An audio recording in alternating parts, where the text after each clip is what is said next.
Hey guys, BuildZoid here, and I like adding capacitors to things. I've added capacitors to a lot of GPUs. So this one right here, for example, is the 7970 VaporX 6 gig I have, and I ran that on liquid nitrogen, and this card has a lot of problems, and I probably I need to do some work on that card. Here we have the 1080 Ti Founders Edition, BuildZoid Edition, before it became all orange, and it's actually missing a couple mods in this picture, but this is the capacitor mods I did on that card, and I added capacitors to that. And then here we have an R9 390X that I recently received, and well, as you can clearly see, I added capacitors to that as well. And the reason for why I do all of this is basically the idea is that you have capacitors on just look at all the capacitors that are already on the back of the GPU core, right? Those are there all for a reason. And you have all of these capacitors around the memory chips, and admittedly some of them are for like signaling, like you have the PCIe capacitors right here. Those are for actual signaling purposes. Those aren't for power. But when you have a lot of capacitors like behind a GPU core or something like that, you're pretty much guaranteed that these are all bypass capacitors, and they exist to basically filter out switching noise from the GPU core. And then you have the capacitors right next to the VRM, which are there to filter out the switching noise from the VRM itself, because the VRM obviously uses MOSFETs that switch on and off. That goes through a inductor, and the inductor doesn't perfectly magically smooth all of that switching out. It just turns it into something that doesn't look like a square wave, more into something like a sawtooth. And then you can use some capacitors to smooth that over. And then you also have capacitors used for smoothing over the voltage dips and voltage spikes that you get from, going from like 10 amps, from transient loading. And transient loading is when you go from like 100 amps output to 10 amps, or from 10 amps to 100 amps, right? Very rapid, very large changes in current draw. Those cause dips and spikes in voltage depending on which direction you're going in. If you're going from 100 amps to 10 amps, well, you have a whole bunch of current going through the inductors. The inductors want to maintain that amount of current going through them. Suddenly go to 10 amps, and the inductors are going to drive up the voltage in order to try keep pushing 100 amps. And you can use capacitors to smooth all of that over, or at least some of it over, a lot of it. Depending on how many capacitors and what types of capacitors you use, and there's a lot of engineering that actually goes into capacitor selection and designing the filtering for a for a VRM or a GPU core, because the GPU core itself also causes a lot of that noise as well.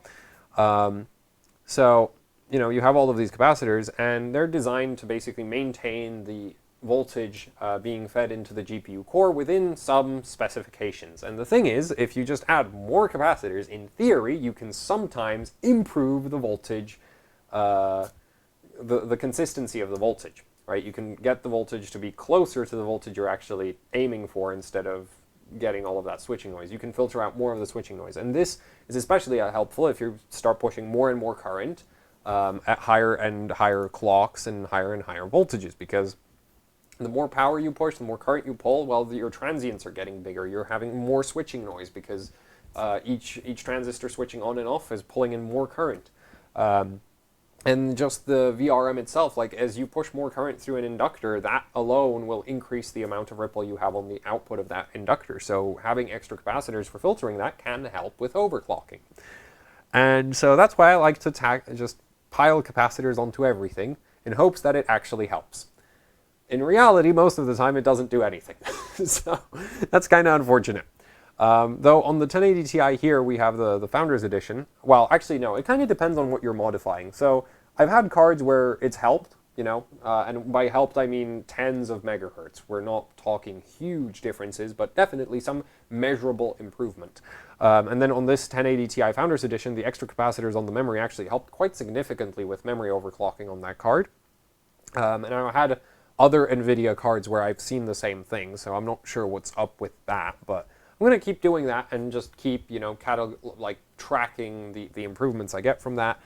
A lot of the time on something like an R9 290X, like this is a 6-phase V-Core VRM, I doubt I'm going to see a huge difference on that, but didn't stop me from trying anyway. I've not yet tested if this actually worked. well, I know the card runs, but I don't know if it actually made a difference.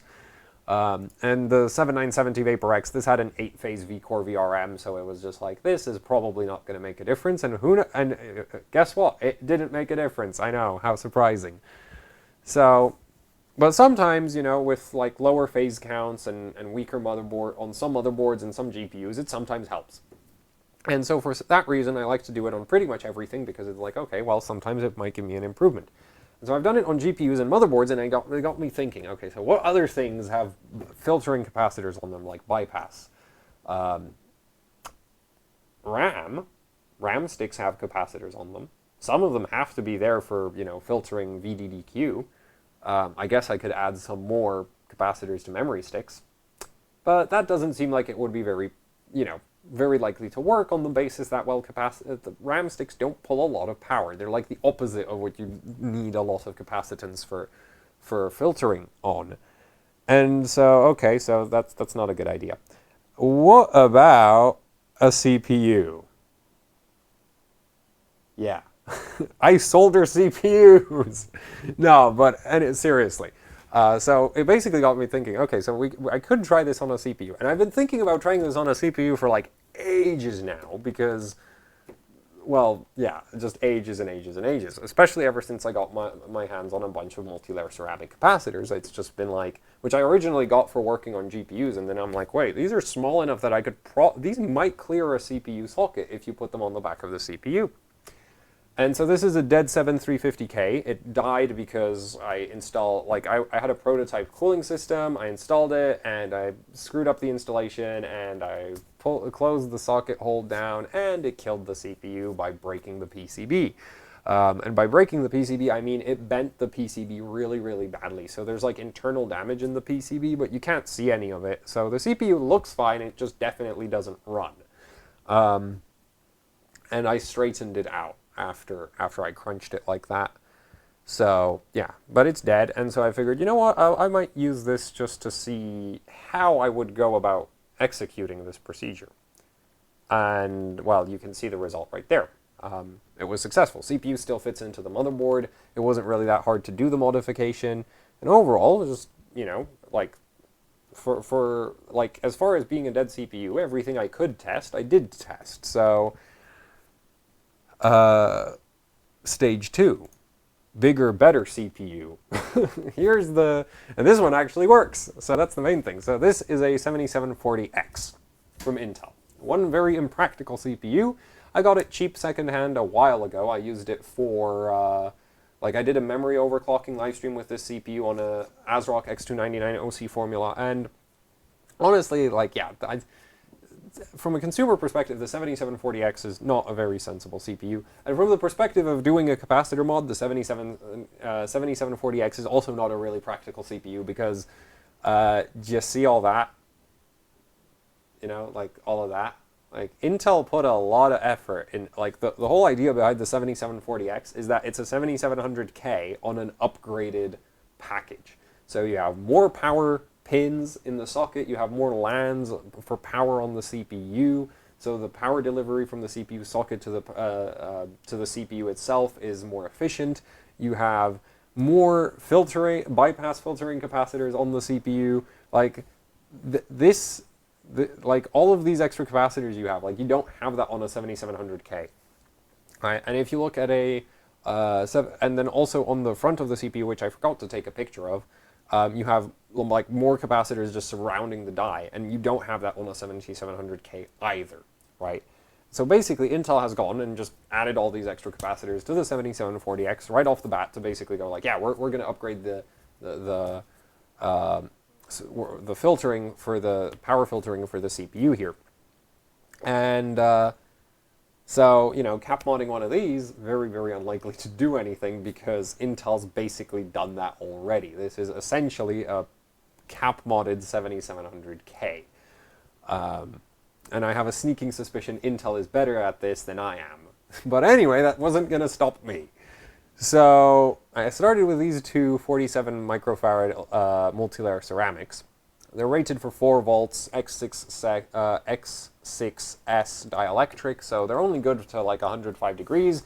It's not like I'm going to run a 7740X at 105 degrees. anyway, so not really worried about that. Added those two and was like, okay, cool. And then I got thinking, you know, I do have all of this empty space over here, right? Like it is empty space. Like honestly, the amount of the amount of space between the CPU, the bottom of the CPU socket, and these capacitors, like that is the biggest gap in the whole thing, right? Like these capacitors that I added, like these guys right here, these are the tallest capacitors on the whole back of the CPU. So if these guys clear, right, these multi-layer ceramics right here, what else could I get to clear if I put it over here? Well, how about these guys? So, say hello to two 470 microfarad aluminum polymers in the 2917 package from Panasonic.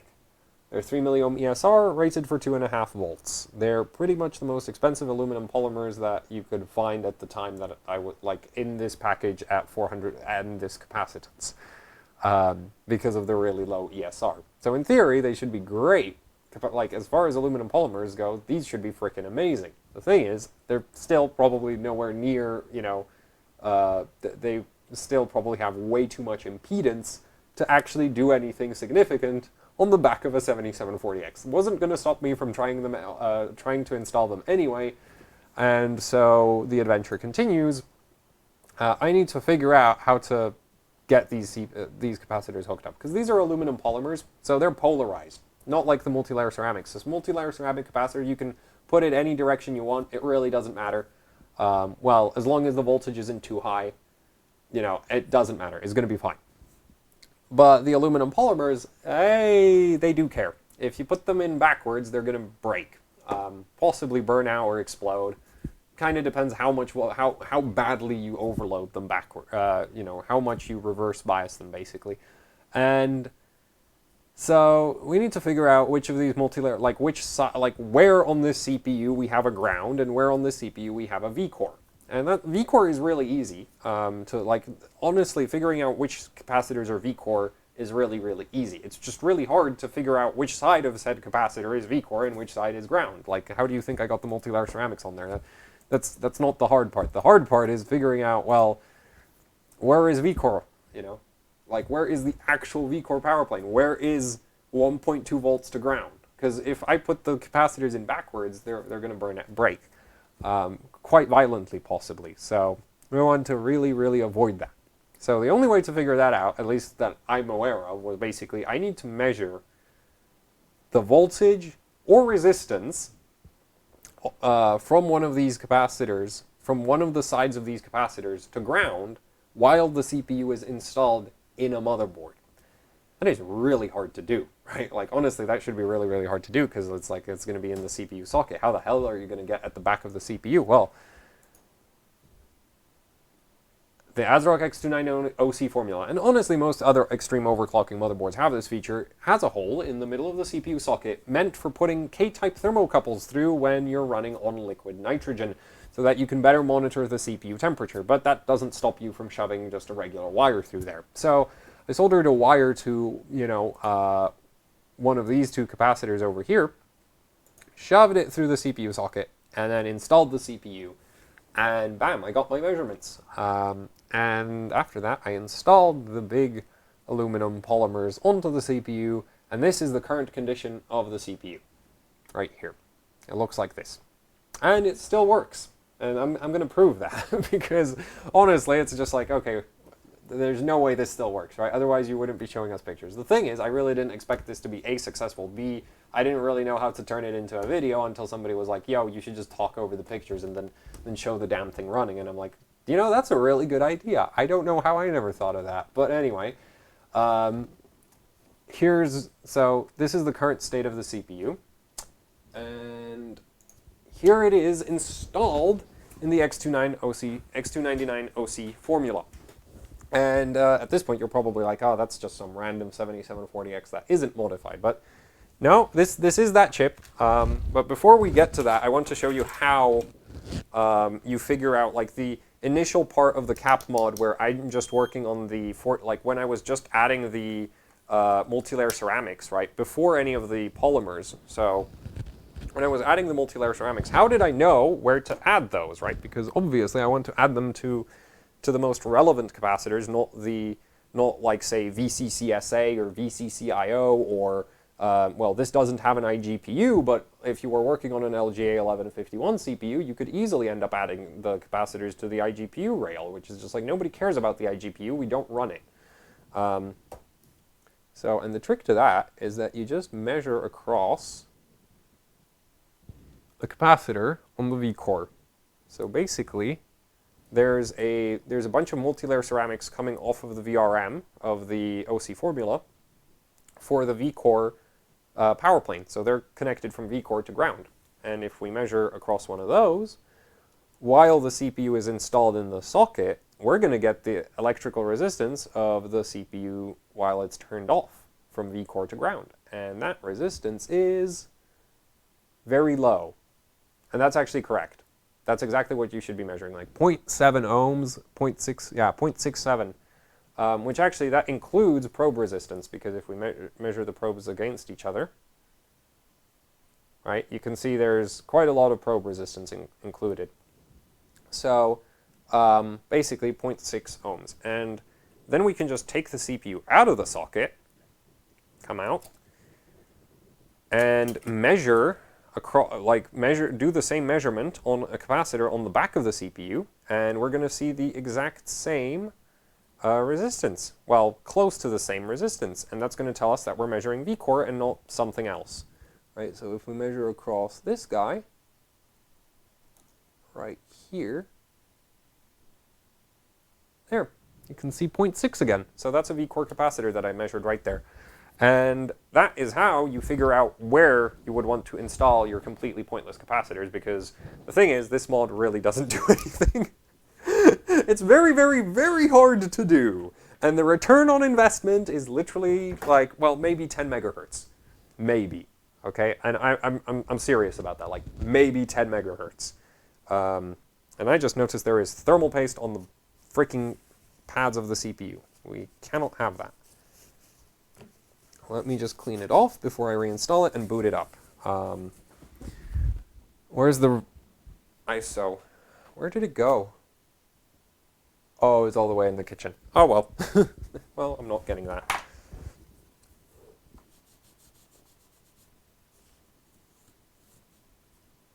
Okay, there we go. CPU is clean. And which way does it go? And it is delidded, so that's why the IHS wasn't straight when first saw it. And as you can see, it fits right into the CPU socket. And I mean, you did see, there's the caps on the back. So if we just throw it in there, hop, and close the latch. Oh, and it is worth noting that if you're doing that measurement, you can't have the CPU unlatched, because what will happen is the CPU won't have any contact, which is something I forgot to mention. So on the off chance that you are doing this, don't leave the CPU just hanging in the socket, just hanging out in the socket, because you're not going to be able to measure anything. Right? That's 55 ohms. That's the resistance of the voltage sensing circuitry that the voltage controller uses. That's not actually the resistance of the CPU. It's just some random other thing. And now if we measure it, right, with the CPU latched, just going to measure the same spot, and we see 0.67. So that's how you do that. And I really don't recommend you do that, but, you know, didn't stop me. I'm not going to let it stop you. That this being a bad idea didn't stop me, so I don't see why it should stop somebody else. As long as, you know, you don't care about the CPU you're working on too much, and you're okay with it not actually doing anything, knock yourself out.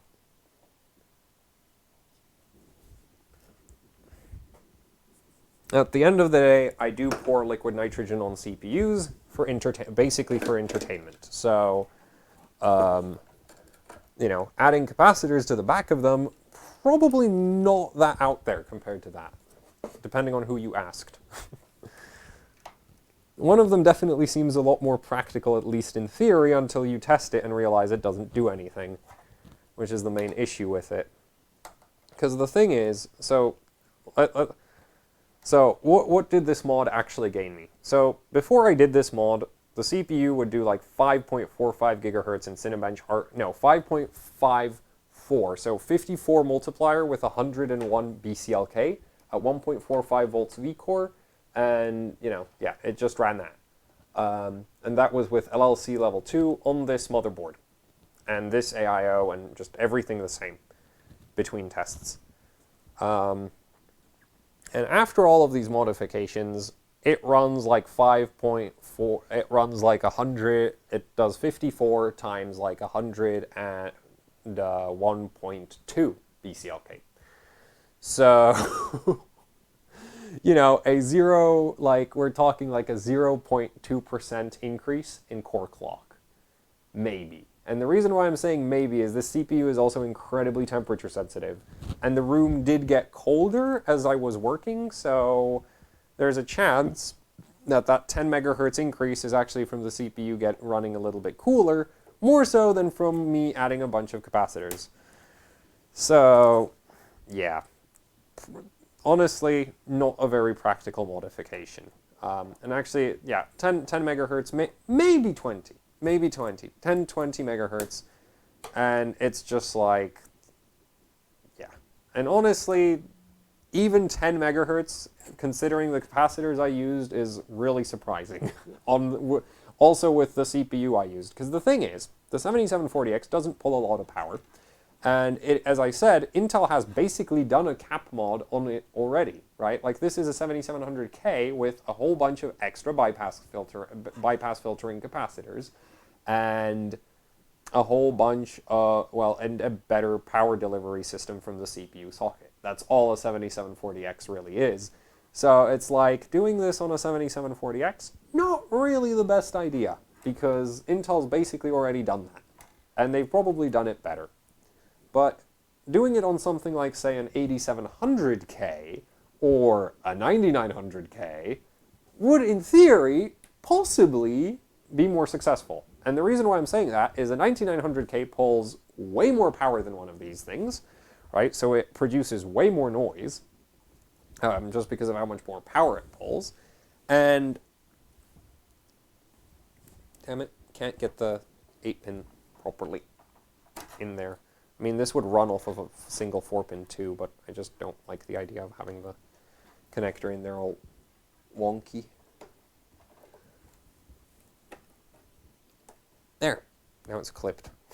So, yeah, but like a 9900K also has a smaller, lower power capability socket and a smaller package. And there's less capacitors on a 9900K already.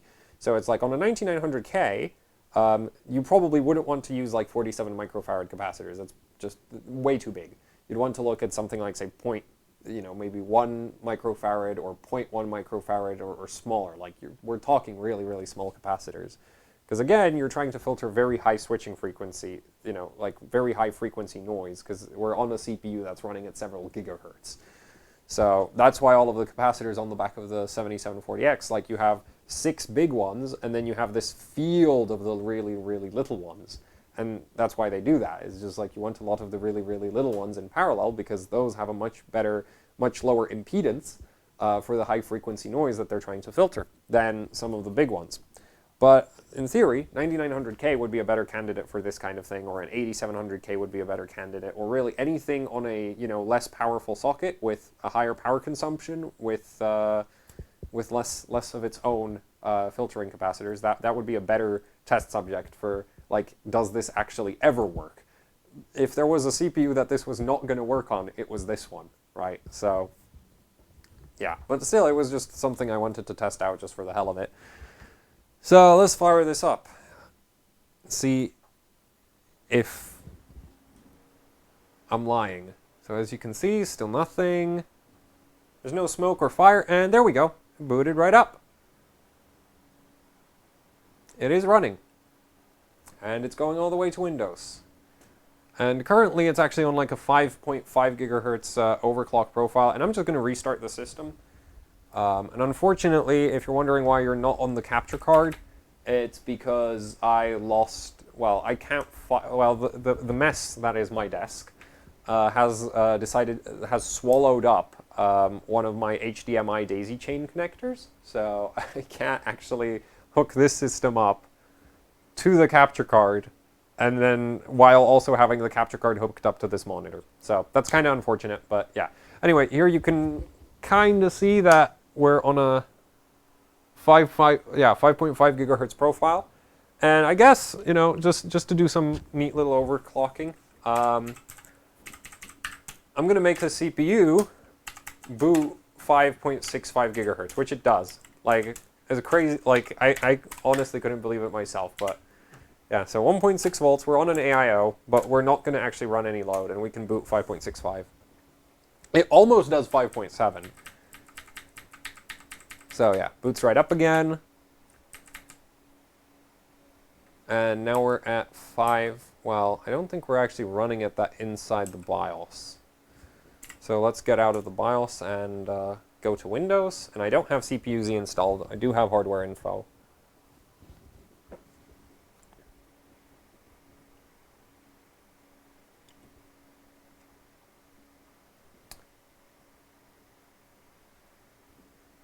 Okay, so there we go. And I do have hyperthreading turned off. So, and the reason why I have hyperthreading turned off is after I was finished with all of this, you know, stupidity, after I was done assaulting the unfortunate CPU with a soldering iron, I started working on, and that's not going to work. There's too much, need to lower the exposure a bit, a lot. Yeah, that'll work. Sorry for the flickering, but there. We're at 5.6. Let's try for 5.7. But, yeah, after that I basically just started testing the CPU to see how well it would do in Unigine Heaven, because I want to bench some Unigine Heaven soon-ish. Anyway, let's see if we can do 5.7. I'm going to need a bit more VCore for that, and I'm going to drop the BCLK. No, 100, there. Voltage, 1.64. I would not recommend these kind of voltages for more than like a couple minutes at a time, and not very often. You know, it's not like you can do this for a couple minutes at a time, 20 times a day. Not okay. But one off like this, sure, why not? Well, actually, I need to wait for the...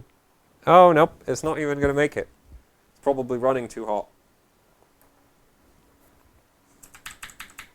Oh, well. Yeah, it's not going to make that. There's no way. I don't think it'll even make the BIOS. Oh, no. Yeah, no. Frozen the BIOS. So, yeah, okay, even with 1.64 volts, it is not going to go any faster. That is blown out. There. Oh, and it won't even turn off at this point. There. So, yeah. That is the cap-modded 7740X. Literally the least practical modification I have ever done, and quite possibly one of the riskiest and most difficult to do, just on the basis that, you know, you need to make sure that it, like, clears the CPU socket. By which I mean, like, it's not so, like, you can't just keep stacking capacitors forever because there's a motherboard under there. And yeah, so that's kind of it. And I'll just pull the CPU out one last time to show you, because, well, not one last time, because I will keep, like, I'll run benchmarks on this eventually, but it's just kind of funny that, like, now we have, I guess we could call this the Buildzoid Edition 7740X. Significantly heavier than a well, actually no, because most of the weight is from the IHS. But it is heavier, a little bit. So measurably heavier than a regular 740X, nowhere, not measurably better in any way, shape, or form, but also it is on liquid metal. And so, yeah, there is the chip, there is the modification in all its horrible glory, and it's not even focusing, so give me a second while I try get that. There! Now have some amount of focus. So, yeah. Things not to do with your CPU. if you're like bored and very skilled with a soldering iron. Well, very skilled. I wouldn't say I'm very skilled. It's just like very bored. That's pretty much it. Yeah, so that's it for the video. Thanks for watching. Like, share, subscribe. Any comments, questions, suggestions, down in the comments section below, or corrections. I'll take those too as well, but yeah. Basically I did this. I didn't really think anybody would care about watching a video about this, but somebody told me, like, hey, you should totally make a video about this, and I'm like, but I don't know how to make a video about this, and they're like, you could do X, Y, you could do what I just basically did, and I'm like, you know what, I should have thought of that. That actually does work, and it saves me the hassle of figuring out how to make a video about modding the 1080 Ti. Because I do have a bunch of mods planned for that, and I just can't like make up my mind about how to do them all. So, yeah, I'm not very good at doing videos, but anyway, I am good at abusing CPUs. So, I've already mentioned the comments section thing. So, what else is it left to do? I said like, share, subscribe as well. Oh, right, I have a Patreon, and there's t-shirts you can buy if you'd like to support the abuse of very innocent, unfortunate, impractical CPUs like a 7740X, or, you know, maybe a 9900K. I'm honestly, well, I don't know, I don't think I want to break $500 of CPU. Or more like $550 of CPU. I mean, notice how Intel CPUs just keep getting more expensive recently? Damn. Yeah. Well, on the flip side, I did also break like $1,000 worth of GPU with a mod gone wrong, so it's not like I'd be breaking any personal records if I broke a $500 CPU. Well, anyway, that's it. Thanks for watching. Goodbye. I need to find which mouse to use. There it is. Where's that stop button?